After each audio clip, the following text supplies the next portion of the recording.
And 3, 2, man, show that motherfucker. Show that motherfucker. Damn! Nah.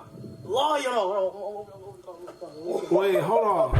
This nigga really got a Cybertruck? At 17 years old, Rakai got a fucking Cybertruck?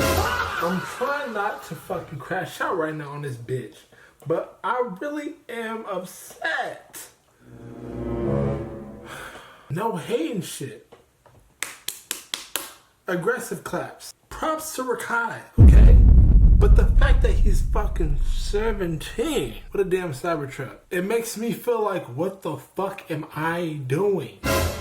This is why people his age should not even be in this kind of position. This is fucking crazy. Because it makes other people question like, yo, what the fuck am I doing wrong?